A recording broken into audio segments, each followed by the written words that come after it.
팀 켈러의 고통에 답하다 라는 책에 성경 고통에 답하다 라는 챕터의 글을 읽어드리겠습니다. 모든 고난이 의미가 있는가? 고난 하나님을 영화롭게 하다. 기독교 신학은 그 갈래와 상관없이 삶의 궁극적인 목적은 하나님을 영화롭게 하는 데 있다고 입을 모읍니다. 이는 곧 고난에 의뜸가는 목적이 하나님을 영화롭게 하는 데 있다는 뜻이기도 합니다.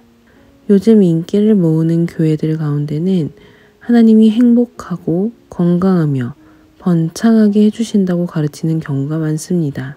하나님을 우리 편에 서서 개인적인 유익을 보장해주기 위해 역사하시는 분으로 봅니다. 하지만 바울은 고난이 우리를 준비시켜 영원한 영광에 이르게 한다고 계속해서 말하며 베드로는 여기에 덧붙여 고난은 장차 누릴 영광 앞에서 우리의 기쁨을 더욱더 크게 만든다고 말합니다. C.S. 루이스는 시편 4세기라는 책에서 하나님의 위대함을 선포하고 영화롭게 하며 찬양하라는 명령이 계속 반복돼서 몹시 혼란스럽고 당황스러웠다고 고백합니다. 만약 인간들 사이에서 그런 식으로 찬양받고 싶어하는 사람이 있다면 그는 경멸의 대상이라고 지적합니다. 하지만 이후 루이스는 하나님께 찬양하고 영광을 돌린다는 게 어떤 의미인지 깨닫기 시작했습니다. 영광 받으실 자격이 있으셔서 영광을 돌리는 것이 아닙니다. 하나님께 영광 돌리고 찬양하며 칭송하는 것만이 가장 적절하고 적합한 반응이라는 것을 깨닫고 그 반응에 따르지 못한다면 어리석고 무감각하며 뒤처진 인간이 될 수밖에 없고 중요한 무언가를 놓치게 된다고 고백했습니다. 인간이 지음받은 목적 그대로 창조주 안에서 안식과 만족, 기쁨을 누리는 길은 오직 그뿐이기 때문입니다. 하나님이 찬양을 명하신 이유는 그것이 마땅하기도 하거니와 우리에게 반드시 필요하기 때문입니다. 오늘 우리가 나눌 말씀은 호세아 13장 1절부터 8절 말씀입니다. 에브라임이 말을 하면 사람들이 떨었도다. 그가 이스라엘 중에서 자기를 높이더니 바알로 말미암아 범죄함으로 망하였거늘. 이제도 그들은 더욱 범죄하여 그 은으로 자기를 위하여 우상을 부어 만들되 자기의 정교함을 따라 우상을 만들었으며 그것은 다 은장색이 만든 것이거늘. 그들은 그것에 대하여 말하기를 제사를 드리는 자는 송아지와 입을 맞출 것이라 하도다. 이러므로 그들은 아침 구름 같으며 쉬 사라지는 이슬 같으며 타작마당에서 광풍에 날리는 쭉정이 같으며 굴뚝에서 나가는 연기 같으리라. 그러나 애굽 땅에 있을 때부터 나는 내 하나님 여호와라. 나밖에 내가 다른 신을 알지 말 것이라. 나 외에는 구원자가 없느니라. 내가 광야 마른 땅에서 너를 알았거늘. 그들이 먹여준 대로 배가 불렀고 배가 부르니 그들의 마음이 교만하여 이로 말미암아 나를 잊었느니라. 그러므로 내가 그들에게 사자 같고 길가에서 기다리는 표범 같으니라. 내가 새끼 잃은 곰같이 그들을 만나 그의 염통 거풀을 찢고 거기서 암사자같이 그들을 삼키리라. 들짐승이 그들을 찢으리라. 아멘. 반갑습니다. 오늘 호세아 13장 1절에서 8절을 중심으로 복음이라는 주제로 말씀 나누겠습니다. 이스라엘은 분명 주변 국가들이 두려워할 만큼의 강대국이었던 때가 있었습니다. 솔로몬 때는 절정이었습니다. 주변 국가에서 조공을 바치고 이스라엘과 화친을 맺기 위한 사절을 수도 없이 보냈습니다. 우리가 잘 알지만 이스라엘은 처음부터 강하지 않았습니다. 하나님께 순종할 때 하나님이 그의 약속하신 대로 이스라엘을 강하게 하신 것입니다. 그런데 솔로몬은 그런 최전성기의 시기에 자기 자신에게 취해 하나님을 저버렸습니다. 부와 명예, 권력과 국가의 안정, 그 모든 것을 가졌는데 그것 때문에 스스로 망하는 길을 택하기 시작한 것입니다. 그러자 하나님은 이스라엘을 반으로 쪼개 북쪽의 10지파를 여로보암에게 주기로 하십니다. 열왕기상 11장에 보면 솔로몬이 우상을 숭배하자 하나님이 그 나라를 쪼개기로 하시는 장면이 나옵니다. 그때 선지자 아히야를 여로보암에게 보내서 그를 북이스라엘의 왕으로 삼으십니다. 열왕기상 11장 30절입니다. 아히야가 자기가 입은 새 옷을 잡아 12조각으로 찢고 여로보암에게 이르되 너는 10조각을 가져라. 이스라엘 하나님 여호와의 말씀이 내가 이 나라를 솔로몬의 손에서 찢어 빼앗아 10지파를 내게 주고, 그리고 37절입니다. 내가 너를 취하리니 너는 내 마음에 원하는 대로 다스려 이스라엘 위에 왕이 되어라. 북이스라엘의 왕이 된 그에게 주어진 역할은 무엇이었을까요? 혼란스러운 나라를 안정시키고 다시 부강하게 만드는 것이었을까요? 아닙니다. 그건 사람의 실력과 노력을 넘어서서 행하시는 하나님이 하실 일입니다. 여로보암이 해야 했던 일은 바로 뒤에 38절에 나옵니다. 내가 만일 내가 명령한 모든 일에 순종하고 내 길로 행하며 내 눈에 합당한 일을 하며 내 종 다윗이 행함같이 내 율례와 명령을 지키면 내가 너와 함께 있어 내가 다윗을 위하여 세운 것 같이 너를 위하여 견고한 집을 세우고 이스라엘을 내게 주리라. 하나님의 율례를 지키고 그의 명령에 순종하며 그의 길로 행하는 것, 바로 이것이 여로보암에게 주어진 이스라엘의 왕으로서의 역할이었습니다. 그런데 여로보암은 왕이 된 지 얼마 후에 북이스라엘의 백성들의 민심을 달랜다는 명목으로 하나님의 명령을 어깁니다. 백성들이 절기를 지키러 남유다에 있는 예루살렘에 가려고 할까봐 금송아지 상을 만들고 정해지지 않은 제단을 만든 것입니다. 이는 자기만 죄에 빠지는 게 아니라 백성들을 모두 죄의 길로 들어서게 하는 매우 악한 일이었습니다. 오늘 읽은 본문 6절이 그런 이스라엘의 모습을 정확하게 지적하는 말씀입니다. 6절입니다.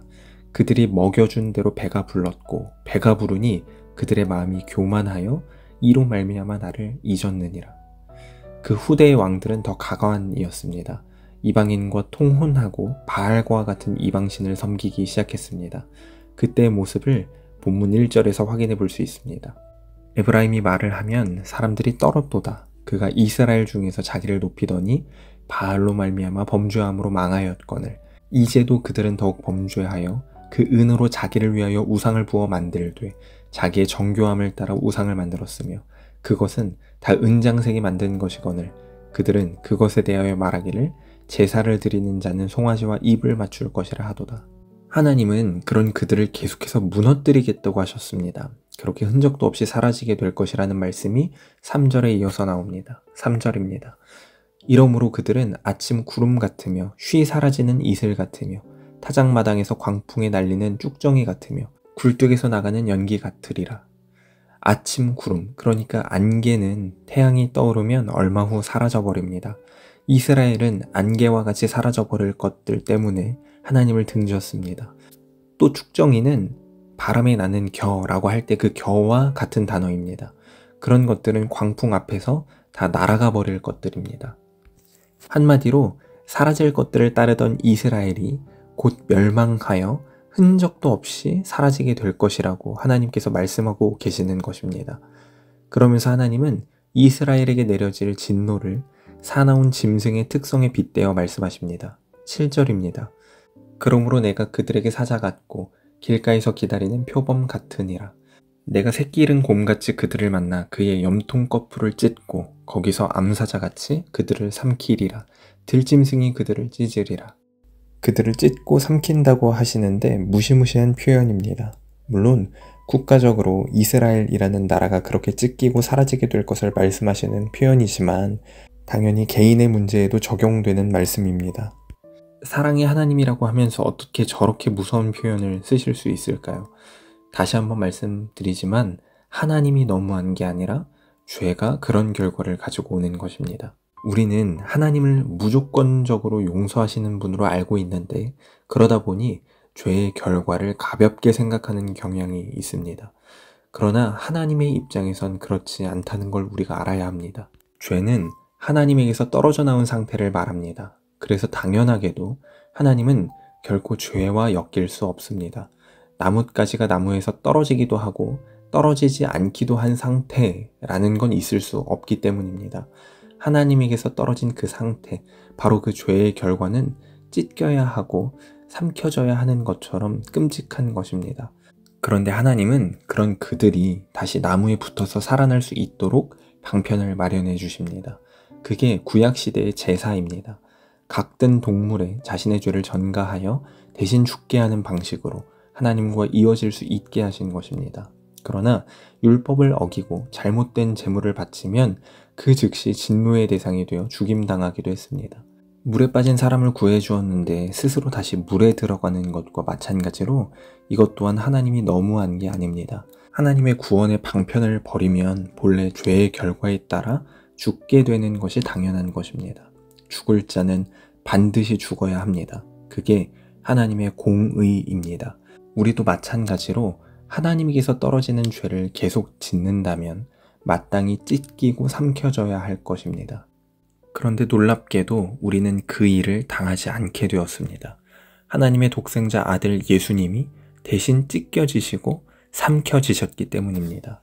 용서를 받은 우리 입장에서는 우리의 조건을 보고 구원해 주신 것이 아니기에 무조건적으로 은혜를 받은 것이 맞습니다. 그러나 하나님은 그 죄값을 정확하게 치르셨습니다.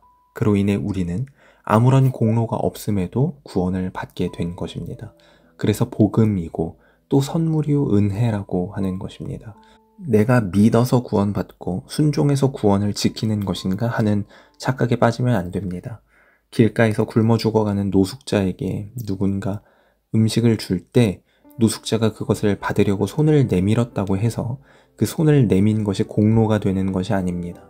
오히려 손을 내밀지 않고 거부하면 굶어 죽는 겁니다. 그게 힘들다고 징징댈 수 없습니다. 그마저도 그래서 온전히 은혜라고 하는 것입니다. 그리고 손을 내밀어 받으라 라는 하나님의 말씀을 따르는 것, 그게 순종입니다. 그렇게 우리는 우리의 죄를 대신 짊어지신 예수를 믿고 하나님의 말씀을 따르는 자, 순종하는 자로 살아야 합니다. 오늘 본문에서 하나님은 찢어 삼켜버리겠다 말씀하셨습니다. 그런데 잘 생각해 보십시오. 전능한 하나님은 작정하시고 행동하시면 그만입니다. 경고하실 필요도 없고 기다리실 필요도 없습니다. 징계하실 필요도 없습니다. 그 삼켜질 대상을 그 즉시 삼키면 그만이라는 말입니다. 그런데 하나님은 그렇게 하지 않으셨습니다. 경고하고 또 경고하십니다. 징계하고 돌아오라 하셨습니다. 그게 하나님의 사랑이기 때문입니다. 그래서 본문 4절처럼 다시금 이렇게 말씀하십니다.